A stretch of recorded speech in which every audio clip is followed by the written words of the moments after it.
Thank you, Madam Chairman. I am proud to sponsor H.R. 1640, the Save Our Gas Stoves Act. The bill prohibits the Department of Energy from implementing its proposed rule that would eliminate the future sale of the vast majority of gas stove products that are available today. There are basically two types of gas stoves: the cooktops that don't include an oven and are mounted on top of the counter, and the more common freestanding ranges that combine the cooktop with the oven. The proposed rule, based on DOE's own analysis, would eliminate 96% of gas cooktops available today.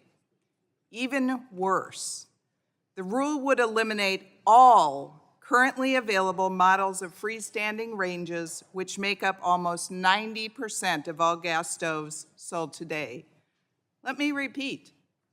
No freestanding ranges that have been tested meet the standards level under the proposed new rule.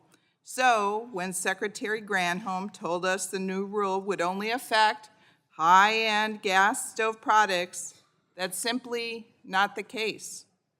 Testing by the Association of Home Appliance Manufacturers found that under the proposed rule, the time it would take to boil a pot of water would increase by about 7 minutes. Over a full year, the new standard could cost consumers nearly a full day simply waiting for water to boil. The new standard could mean ranges and cooktops would have no more than one large burner, which of course would be difficult for large families.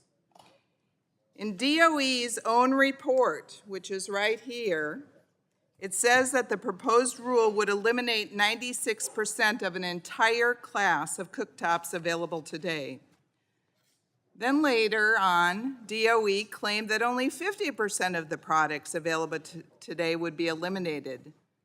But it appears DOE pulled this number, quite frankly, out of thin air, because DOE didn't even test the stoves that they said would qualify, so how do they know that they would?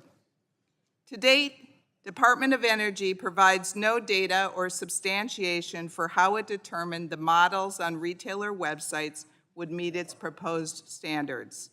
Department of Energy estimates that the proposed rule will save a whopping $21.89 per stove over 14 years. That's a whopping $1.50 a year or 12 cents a month. Hardly worth the lack of consumer choice. Hardly worth the lack of not having large burners. Hardly worth waiting for water to boil for 7 additional minutes.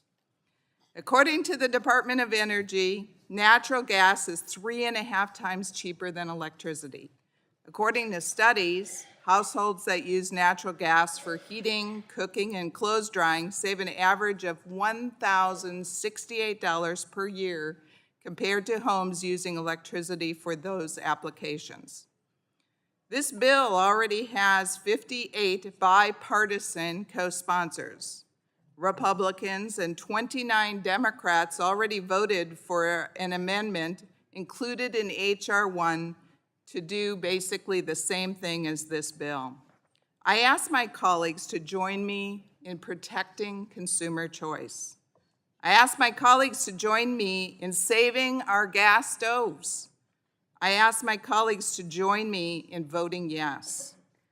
Madam Chairman, I ask unanimous consent to insert into the record letters from the American Gas Association, from Atmos Energy, CenterPoint Energy, the American Public Gas Association, the Association of Home Appliance Manufacturers, and a letter from Southwest Gas Corporation, which delivers natural gas to Arizona, Nevada, and California, and the Arizona Restaurant Association, all supporting my bill, and I yield back.